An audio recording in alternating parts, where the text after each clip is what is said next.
Hai teman-teman, jangan lupa like dan subscribe Indri Kiki Channel. Assalamualaikum warahmatullahi wabarakatuh. Perkenalkan, kami dari kelompok 5 akan mempresentasikan tentang makna keberagaman masyarakat Indonesia. Perkenalkan, nama saya Aisyah Nurul Fadilah Sari.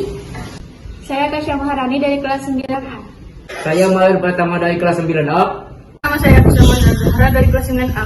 Saya Fazalia Deanti dari kelas 9A. Makna harmoni keberagaman dalam bidang sosial, budaya, ekonomi, dan gender dalam Bhinneka Tunggal Ika. 1. Keberagaman dalam bidang sosial, budaya, ekonomi, dan gender dalam Bhinneka Tunggal Ika. Contohnya yaitu A. Masyarakat Indonesia beragam dalam bidang sosial.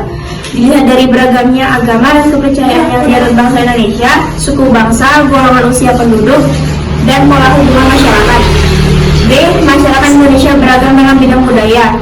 Setiap kelompok masyarakat atau suku bangsa mempunyai budaya masing-masing. C. Masyarakat Indonesia beragam dalam bidang ekonomi. Masyarakat masing membedakan kelompok-kelompok tertentu, misalnya miskin dan kaya, prasejahtera dan sejahtera, atau bawah dan atas. D. Masyarakat Indonesia beragam dalam bidang gender. Masalah kodrat laki-laki dan perempuan kadang-kadang masih dibersamakan dengan masalah gender. Dan harmoni dalam keberagaman. Harmoni berasal dari kata bahasa Yunani, tepatnya kata harmonia, artinya terikat secara serasi. Harmonia berkaitan dengan keserasian di antara hal-hal yang berbeda namun berada pada kebersamaan. Dengan demikian, dalam keberagaman yang berbeda-beda dibutuhkan harmoni agar tidak mengutamakan kepentingan yang berbeda-beda, apalagi kepentingan pribadi, tetapi secara serasi mengutamakan kepentingan bersama. B. Prinsip harmoni dalam keberagaman bidang sosial, budaya, ekonomi, dan gender. Contoh pertama yaitu egalitarianisme atau kesetaraan. Sikap mengutamakan kesetaraan bagi sebagai manusia meskipun berbeda. Yang kedua, saling pengertian. Sesama anggota masyarakat harus saling pengertian meskipun berbeda-beda. Yang ketiga, toleransi. Sikap menghormati dan membiarkan orang lain untuk melaksanakan sesuatu yang menjadi keyakinan dan sikapnya yang berbeda-beda. Yang keempat, kerjasama. Mengutamakan kerjasama antara sesama anggota masyarakat untuk kepentingan bersama atau kepentingan kelompok tertentu. Yang kelima, keterbukaan, sikap mau menerima pihak lain atau pandangan lain yang berbeda. Dan yang terakhir adalah penghargaan atas prestasi, yaitu sikap menghargai pihak berdasarkan prestasi atau hasil kerja secara sportif, bukan karena keturunan, kesukuan, ras, atau yang B. Permasalahan dan akibat yang muncul dalam keberagaman masyarakat Indonesia. Menurut Surjono Sukanto, masalah sosial adalah suatu ketidaksesuaian antara unsur-unsur kebudayaan atau masyarakat yang membahayakan kehidupan sosial. Masalah sosial muncul akibat terjadinya perbedaan yang mencolok antara lain dalam masyarakat dengan realita yang ada. Beberapa hal yang dapat menjadi sumber masalah sosial, yaitu proses sosial dalam bencana alam. Masalah sosial dapat dikelompokkan menjadi 4 jenis faktor, yaitu faktor ekonomi, faktor budaya, faktor biologis, dan faktor psikologis. Untuk lebih mendalami kondisi budaya pada masyarakat Indonesia, kita harus mengidentifikasi dengan membandingkan pendapat C. Pendapat C. Kulkon dalam bukunya berjudul Universal Categories of Cultures mengemukakan adanya unsur-unsur kebudayaan secara universal dan dapat ditemukan di seluruh dunia, baik dalam kelompok masyarakat tradisional sampai dengan masyarakat modern, atau pada masyarakat yang hidup pada zaman praksara sampai dengan sekarang. Unsur-unsur ini merupakan bagian dari sistem sosial budaya yang terdiri atas hal-hal berikut. 1. Sistem agama, kepercayaan atau religi, dan upacara keagamaan. Pelaksanaan ibadah dalam kehidupan bermasyarakat sudah menjadi kebiasaan atau budaya, terutama dalam rangka memperingati hari-hari besar agama. Begitu juga peristiwa sakral yang tata caranya berlandaskan ajaran agama atau upacara keagamaan, seperti peristiwa kematian, kelahiran anak, pernikahan, kaitan, dan lain-lain.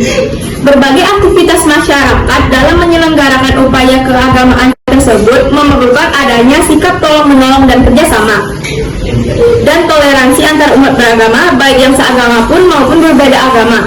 Hal ini menghindari terjadinya konflik, namun akan memperkuat sistem sosial budaya dalam masyarakat. 2. Sistem masyarakat atau organisasi kemasyarakatan.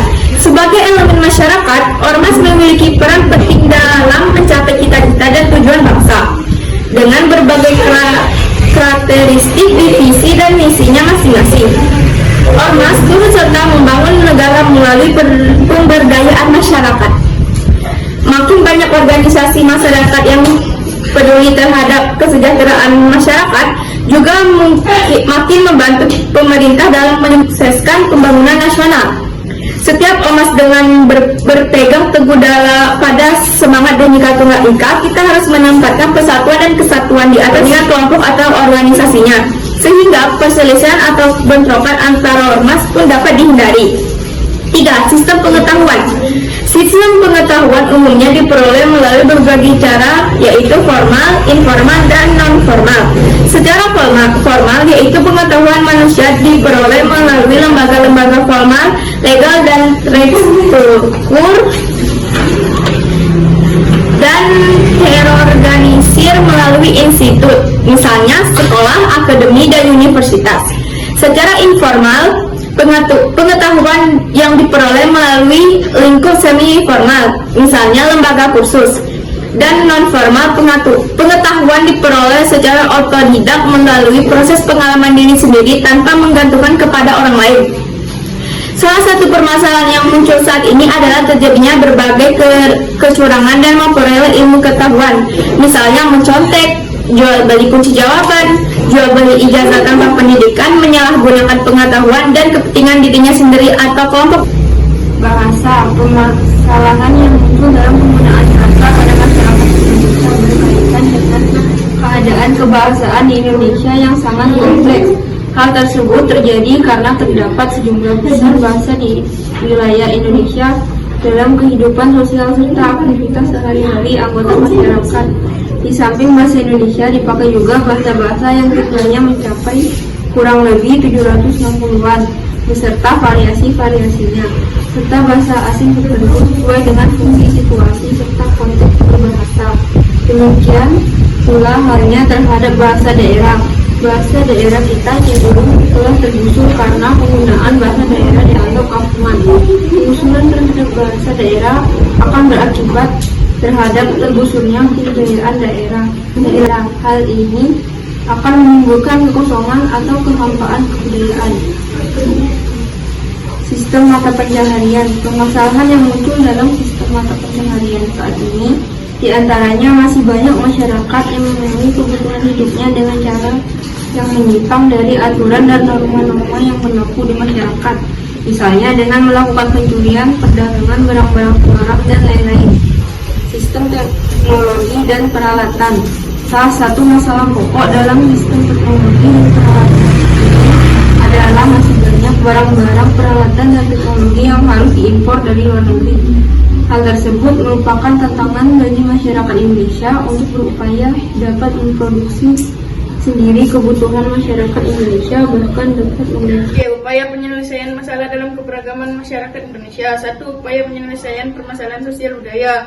Upaya meningkatkan kesejahteraan sosial dapat dilakukan dengan membangun ketahanan sosial yang mampu memberi bantuan penyelamatan dan memperdayakan terhadap penyandang masalah kesejahteraan sosial dan korban bencana, serta mencegah timbulnya gizi buruk dan turunnya kualitas generasi muda, membangun apresiasi terhadap penduduk lanjut usia dan veteran untuk menjaga harkat dan martabatnya serta memanfaatkan pengalamannya. Media komunikasi dan informasi serta media massa kreatif, inovatif, dan edukatif yang memuat keberagaman jenis kesenian yang dapat digunakan untuk meningkatkan moralitas agama serta kecerdasan bangsa, pembentukan opini publik yang positif, dan peningkatan nilai tambah secara ekonomi. Mengembangkan iklim yang kondusif bagi generasi muda dalam mengaktualisasikan segenap potensi, bakat, dan minat dapat dilakukan dengan memberikan kesempatan dan kebebasan mengorganisasikan dirinya sendiri secara bebas dan merdeka sebagai wahana pendewasaan untuk menjadi pemimpin bangsa yang beriman dan bertakwa, berakhlak mulia, patriotis, demokratis, mandiri, dan tanggap terhadap aspirasi rakyat.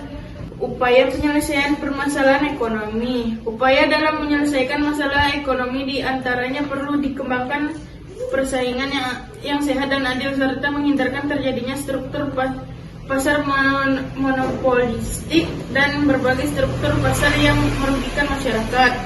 Mengupayakan kehidupan yang layak berdasarkan atas kemanusiaan yang adil bagi masyarakat, terutama bagi fakir, miskin, dan anak-anak terlantar dengan mengembangkan sistem dana jaminan sosial melalui program pemerintah. Pemberdayaan pengusaha kecil menengah dan koperasi dilakukan dengan tujuan agar lebih efisien, produktif, dan berdaya saing dengan menciptakan iklim berusaha dan kondusif dan peluang usaha yang seluas-luasnya. Bantuan fasilitas dari negara diberikan secara selektif, terutama dalam bentuk perlindungan dan persaingan yang tidak sehat. Penduduk dan pelatih informasi bisnis dan teknologi permodalan serta 3. Upaya penyelesaian permasalahan gender. Kesenjangan gender di berbagai bidang pembangunan dapat dilihat dari masalah rendahnya peluang yang dimiliki perempuan untuk bekerja dan berusaha, serta rendahnya akses perempuan terhadap sumber daya ekonomi, teknologi, informasi, pasar, kredit, dan modal kerja. Kebijakan pembangunan yang akan dilakukan dalam 5 tahun ke depan diarahkan untuk meningkatkan keterlibatan perempuan dalam proses politik dan jabatan publik, meningkatkan taraf pendidikan dan layanan kesehatan, serta bidang pembangunan lainnya untuk mempertinggi kualitas hidup perempuan, menyempurnakan perangkat hukum untuk melindungi setiap individu dari berbagai tindak kekerasan, eksploitasi, dan diskriminasi. Selain itu, program pemerintah dalam pemberdayaan perempuan untuk meningkatkan kualitas hidup, peran, dan kedudukan perempuan dalam berbagai bidang kehidupan dalam pembangunan, serta meningkatkan perlindungan bagi perempuan terhadap berbagai bentuk kekerasan, eksploitasi, dan diskriminasi. Kegiatan pokok yang dilakukan sebagai berikut. A. Peningkatan kualitas hidup perempuan melalui aksi afirmasi, terutama di bidang pendidikan. Selain itu, program pemerintah dalam pemberdayaan perempuan untuk meningkatkan kualitas hidup, peran, dan kedudukan perempuan dalam berbagai bidang kehidupan dan pembangunan, serta meningkatkan perlindungan bagi perempuan terhadap berbagai bentuk kekerasan, eksploitasi, dan diskriminasi. Kegiatan pokok yang dilakukan sebagai berikut. Peningkatan kualitas hidup perempuan melalui aksi afirmasi. Peningkatan upaya perlindungan perempuan dari berbagai tindak kekerasan, eksploitasi, dan diskriminasi, termasuk upaya pencegahan dan penanggulangannya. Pengembangan dan penyempurnaan perangkat hukum dan kebijakan peningkatan kualitas hidup dan perlindungan perempuan di berbagai bidang pembangunan daerah.